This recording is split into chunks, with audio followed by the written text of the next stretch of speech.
Seven science का दूसरा topic जंतुओं में पोषण, लेक्चर नंबर 2। लेक्चर नंबर 2 आप तभी देखिए जब आप लेक्चर 1 देख चुके हो। ठीक है, तो स्टार्ट करते हैं टॉपिक नंबर 2। पिछले क्लास में हम लोग पढ़ लिए थे किस प्रकार से जंतुओं में भोजन का अंतर्ग्रहण होता है। जैसे यहाँ पे अभी तक के 2 एग्जाम्पल, 2 पढ़ लिए, 2 टॉपिक। पहला ये था कि बहुत से प्रोटोजोआ ऐसे होते हैं, एकोस्कीय जीव ऐसे होते हैं जो भोजन के अंतर्ग्रहण के लिए अपने कुटपाद का इस्तेमाल करते हैं, पैर का इस्तेमाल, चलने के लिए जो अंग होता है उसका इस्तेमाल करते हैं। जैसे सबसे पहले अमीबा चलन अंग, अमीबा का चलन अंग जो होता है उसे कुटपाद कहा जाता है, यानी स्यूडोपोडिया कहते हैं। अब ये स्यूडोपोडिया के मदद से जब कुछ उसके भोजन उसके समीप आता है तो स्यूडोपोडिया आपस में सट जाती है और ऐसे फैला हुआ है। ठीक है, अब बाद में भोजन आ गया, यहाँ पे ये सट गया और उसको सक करके खींच करके और भोजन खा गया। ठीक है, इसी प्रकार से मक्खियां में और मच्छर में अलग अलग एक नीडल होते हैं, नीडल, सकिंग ट्यूब बोला जाता है। ठीक है, अब सकिंग ट्यूब के मदद से वो खून को या पानी को सक कर लेते हैं। तो अंतर्ग्रहण के 2 तरीका। और ये तीसरा तरीका कि मधुमक्खियां, ठीक है, मधुमक्खी, तितली और मरमर पक्षी, दैट मीन्स हमिंग बर्ड, ये तीनों क्या करते हैं अपनी चोंच की ही मदद से, चोंच के छोटा सा जो पार्ट होता है उसी के मदद से ये क्या करते हैं, ये फूल में पाए जाने वाले मकरंद को खींच लेती है, यानी रस को क्या करती है, खींच लेती है। क्लियर हो गया? तो भोजन अंतर्ग्रहण करने का ये तरीका है। क्वेश्चन था कि हमिंग बर्ड दुनिया के सबसे छोटी पक्षियों में एक है। इसकी मात्र जो बड़ा, कितना बड़ा है, छोटा है तो कितना छोटा है, तो 5 से 20 सेंटीमीटर छोटा है, बहुत छोटा, 5 से 20 सेंटीमीटर का ही है। ठीक है ना। ये ऊपर नीचे दाएं बाएं सभी दिशाओं में सीधे उड़ान भरने में सक्षम है। कोई खाली ऐसे भरता है ना, कोई पक्षी क्या ऐसे भरता है, ये नीचे से लेकर ऐसे ऊपर तक जा सकता है, इधर से इधर तक चल सकता है, इधर से तिरछे डायरेक्ट ऐसे उड़ सकता है ना। ये एक प्रकार के एकदम फाइटर प्लेन है। फाइटर प्लेन देखे ना, कभी उलट के चलता है, नहीं देखे, कभी सीधे चलेगा, कभी स्ट्रेट में भी जा सकता है और तुरंत ऐसे भी नीचे आ सकता है। मतलब फाइटर प्लेन के लिए कोई डायरेक्शन ही नहीं है। ये हमिंग बर्ड वो है डायरेक्शन में से एक है ना। लगता है कि जो इंजीनियर्स होगा वो सीखा होगा किसके जैसा, फाइटर प्लेन के जैसा ये सीख लिया, नहीं, फाइटर प्लेन बनाने के पहले हमिंग बर्ड को देखा होगा, है ना, कि हमिंग बर्ड में क्या क्षमता है। ठीक है, कौवा को आप कैसे ऐसे उड़ते देखे एकदम ऐसे, नहीं ना, वो क्या है, ऐसे उड़ती है, स्ट्रेट में उड़ती है, तिरछे जा सकती है। और ये हमिंग बर्ड अलग अलग टाइप में। कोई प्रॉब्लम है क्या? सर ब्लैक का कैमरा, मक्खी बैठा हुआ था, ठीक है, चलिए अब ठीक है। हाँ ठीक, तो है ना, मक्खियों हमको तंग बहुत करता। चलिए आगे। तो इस प्रकार से तितली, सॉरी, अब ये हो गए 3 टॉपिक। चौथा, चींटी और तिलचट्टे में अपने मुखांग के सहायता से ठोस भोजन को कुतर कुतर के खाता है ना। चींटी क्या करता, अच्छा चींटी में भी सकिंग होगा। इसको पहले से पढ़ने में दिमाग आ गया जब चीनी वाला कहानी पढ़ा रहे थे, तब तो आप चींटी के बारे में भी सोच लिए होंगे कि चींटी भी क्या करता है, चीनी उनी के खा जाता है। ठीक है, तो ये ठोस पदार्थ को कुतर के साफ कर देगा चीनी। ये खाली चूसेगा रस नहीं चूसेगा, ये खा जाएगा, छोटा छोटा बना करके अणु के रूप में, और ये खा जाएगा। ठीक है, और तिलचट्टा भी खा जाता है, ये भी शक नहीं करता है। ये दोनों क्या करता है, दांतों से कुतर कुतर के खा जाता है। क्लियर है? तो ये ठोस भोजन को कुतर कुतर के खा जाते हैं। घोंगा, सारस और गुदेदार जलीय पौधे को कुतर कुतर, कौन कौन, घोंगा और सारस, घोंगा और सारस, सारस नहीं, क्रेन मीन्स होता है सारस, इस सारस नहीं, ये घोंगा का ही एक पार्ट होगा। तो ये भी कुतर कुतर के। अब गुद्देदार जलीय पौधा मतलब समझ में रहा है, जिसमें स्पॉन्जी होता है। स्पॉन्जी बहुत बार एग्जाम्पल लिए है। स्पॉन्जी मतलब रसगुल्ला जैसा, कि एक बार चापिए तो काने से रस निकालता, आप देख लेते हैं, और फिर रखिए तो काने घुस गया से देखे। अमीबा नहीं है, अमीबा एकदम पक्का स्पॉन्जी है। अमीबा कैसा होता है आप देख सकते हैं। ठीक है ना, बताए थे नदियां में अमीबा पाई जाती है, जहाँ बहुत शैवाल जमा हो जाता है वहां देखिएगा कि एकदम खखार जैसा हरा काला नियन जमा रहता है, ठीक है, वही है आपका अमीबा। वो क्या है? अमीबा है, और छुइएगा तो बड़ी चिकन चिकन लगेगा, ठीक है ना।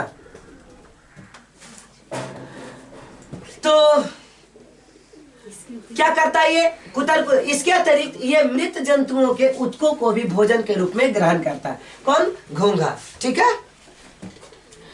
यह धान के खेत में बहुत नहीं रहता है, बोला हरा हरा आपको मिलेगा जड़ियाता, ठीक है। बहुत सा सवाल आप देख सकते हैं, सवाल कर रहे हैं अमीबा। अब तारा मछली, स्टार फिश, कहता ऐसे जंतु को खाने में सक्षम होते हैं जिनका कोमल शरीर कैल्शियम कार्बोनेट के बने होते हैं। कैल्शियम कार्बोनेट समझ में आता है? शंख बजाने वाले जो पंडित जी इस्तेमाल करते हैं ना, शंख बजाने, वो क्या चीज का बना हुआ? कैल्शियम का बना हुआ है। अंडा का ऊपर वाला बोकला देखते हैं, छिलका, ये भी किसका बना हुआ है? कैल्शियम का बना हुआ है। तो देखिए यह स्टार फिश इतना मजबूत चीज को खा जाता है। तो जिसके कोमल शरीर कैल्शियम कार्बोनेट के बने कवच के अंदर बंद होते हैं, जैसे सीप घोंघा के कवच को खोलने के बाद तारा मछली अपने मुखांक के आहार नाल से एक भाग को बाहर निकलकर अपने शिकार को कोमल शरीर को का भी भक्षण करती है। देखिए कहने का मतलब ये हुआ कि यह स्टार फिश कैसा होता होगा यार। बहुत सा जिसे कोई घोंघा को देखे हैं जो खेत में मिलता है, धान उनके में मिलेगा घोंघा, ठीक है ना। देखिएगा तो एक सिप जैसे चीजों में अंदर बंद रहता है, और उसको फोड़िएगा ना तो एक गुलगुल मिलेगा, वो एक घोंघा होता है। बहुत जगह उसको खाया भी जाता है, ठीक है ना। देखिए अब कोई चीज ऐसा नहीं है तो भाई खा के चीज है, अरे नहीं, जो लोग खाते हैं उनके लिए तो कोई दिक्कत नहीं है। जो लोग मुर्गा भी नहीं खाता है ना, उसको गंध नहीं बर्दाश्त है। तब बहुत आदमी खाए वाला आदमी के पास कहिए तो कहिए ए मुर्गा कोई खाए की चीज है, अरे तू अपन भाषण अपने पास रखो, ठीक है कि नहीं। तो ये अलग चीज है, ये इस पर चर्चा नहीं करना है। तो ये क्या करता है? ये मजबूत कवच के अंदर घुसल रहता है, ठीक है, और फिर कवच से बाहर निकल करके ये सब चीजों को खा लेता है। क्लियर हो गया। सर्प जैसे अजगर अपने मुख से बड़े बड़े जंतुओं को शरीर में पूरे निगल जाते हैं। एनाकोंडा फिल्म में देखिए, उसमें ऐसे ऐसे क्रूअल चबा चबा करके नहीं खाता है ना, वो डायरेक्ट सांस के खींचेगा और आपको खा जाएगा, निगल जाएगा, और अंदर में उसको एसिड का छिड़काव होता है जिससे वो पचता है। वेल मछली ये सब चबाती नहीं है, ये सब डायरेक्ट क्या करती है? निगल जाती है। छिपकली है ना, छिपकली को इंग्लिश में क्या कहते हैं? लिजार्ड। छिपकली जीवित कीटों को खाना चाहती है। अब छिपकली मर गया ना तो छिपकली कभी नहीं खाएगा, मरा हुआ जंतु को छिपकली कभी नहीं खाता है। कभी देखे हैं? एक आध को चुट्टा मार के रख दी, या जिस चीज को छिपकली मार के खा रही है वही वाला आप मार दीजिए और रख दीजिए वहां पे, वो नहीं खाएगी, ठीक है ना। उड़ने वाला ही पक्षियों को खाती है, सिर्फ कीट को खाती है, और रेंगने वाला कीट को छिपकली नहीं खाती है। नहीं विश्वास तो भुआ हुआ को देखिएगा, नहीं खाएगा, ठीक है। पक्षियां मतलब सोचिए कि अपना भोजन कितना खतरनाक चीजों को बनाती है, अपने धरती पर आने वाले, और उसका शौक है कि हम परिंदे को खाएं, पंख वाले चीजों को खाएं, ठीक है ना। तो छिपकली जीवित कीटों को खाती है। यह अपने जीभ को अत्यंत तीव्रता के साथ झटके से शरीर पर फेंक कर उसे पकड़ लेती है ना।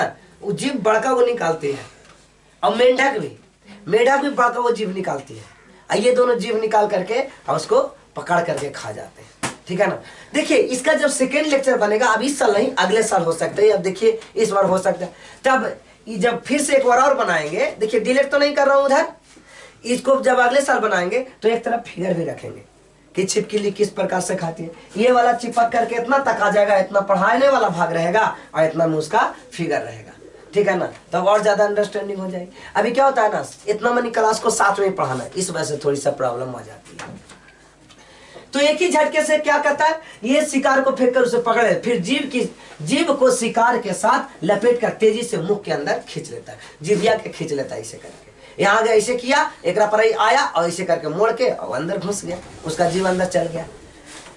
बाज, चील, ये सब छोटे छोटे जीवित पक्षियां, चूहा, गिलहरी, खरगोश जैसे जंतुओं को, मुर्गिया के बच्चों नहीं लिखा है ना, चिंगनवन को भी खा जाता है ना। बाज उड़ते उड़ते ऐसे रहेगा, देखिएगा चिलवन को ऐसे ऐसे ऊपर दम एक जगह स्थिर हो जाएगा और खाली डायना ऐसे ऐसे फैलाएगा, ठीक है, और नीचे देखेगा अब एक बार हम आलू के खेत में देखे थे कि एकदम ऊपर में उड़ रहा था, बहुत ऊपर में। अब ऐसे ऐसे करके अब नीचे एकदम आया और चूहा को पकड़ा और ऊपर पंजा में अपना ऐसे दबोचा और लेकर के चला गया। ठीक है, ये चीज आप जो है 8 क्लास में पढ़ रहे हैं, 7 क्लास में पढ़ रहे हैं, यही चीज 3, 4, 5 में पढ़ना है इंग्लिश मीडियम की बुक में।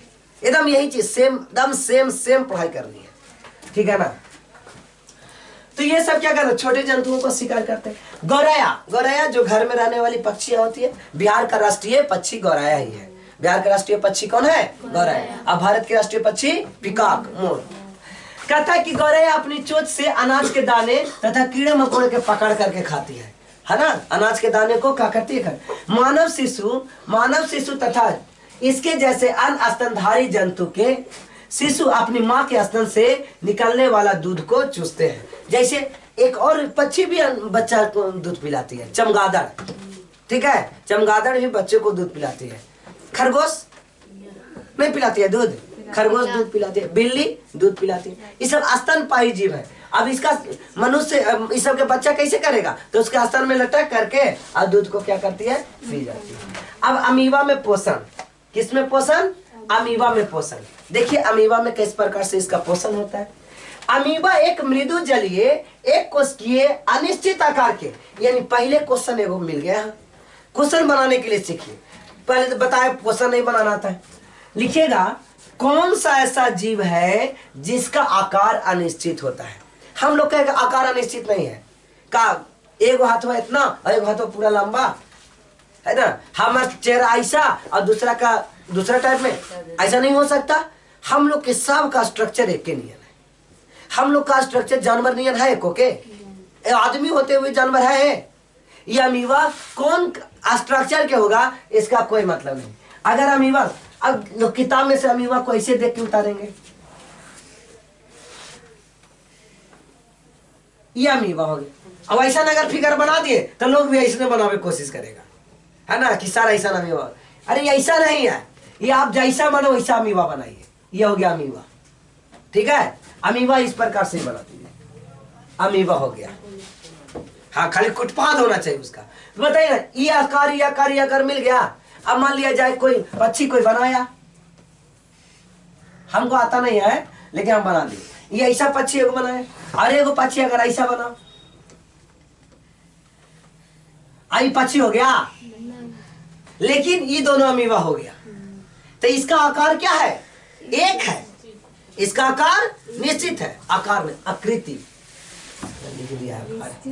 इसका आकार आकृति क्या है? निश्चित है। लेकिन अमीबा की आकृति निश्चित नहीं है। ठीक है, छोटा या बड़ा भी हो सकता है, अलग अलग डिजाइन में भी हो सकता है। अमीबा का किसी प्रकार कोई निश्चित स्ट्रक्चर नहीं है।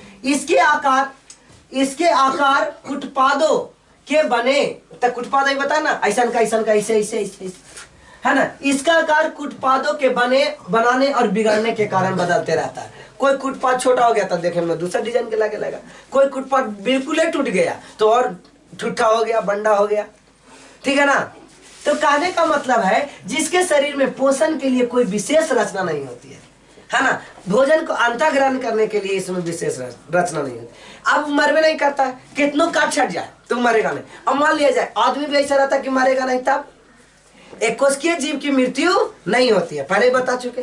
एक कोशिकीय जीव कभी नहीं मरता है, जैसे शैवाल कभी नहीं मरता है। शैवाल को लाइए और लगा दीजिए, 8 भाग में फिर काट दीजिए और फिर दूसरा जगह रोप दीजिए, वो 8 लग जाएगा, कभी मरेगा नहीं मरेगा। सब की आयु होती है, लेकिन शैवाल एक कोशिकीय जीव की आयु नहीं होती है। ये 12th क्लास में पहले दूसरा लाइन में लिखा हुआ है ना, किताब खोलते के साथ। और खानिए बच्चा से पूछो कि कौन ऐसा जीव है जो कभी नहीं मरता, तो ऐसा हो ही नहीं सकता है, असंभव है ना, मर भी नहीं करेगा। अधिकतर लोग बोल देंगे कि हर जो चीज जन्म लिया वो चीज कहीं ना कहीं मरवे करेगा, लेकिन एक कोशिकीय जीव कभी नहीं मरता। तो कहता है बिगड़ने के कारण बदलता है। इसके शरीर कुटपाद की मदद से ये भोजन को ग्रहण करते हैं। ठीक है, अब हम लोग ऐसा रहता मरवे नहीं करते, कुटपाद छोटा हो गया तो ही नहीं मरेगा।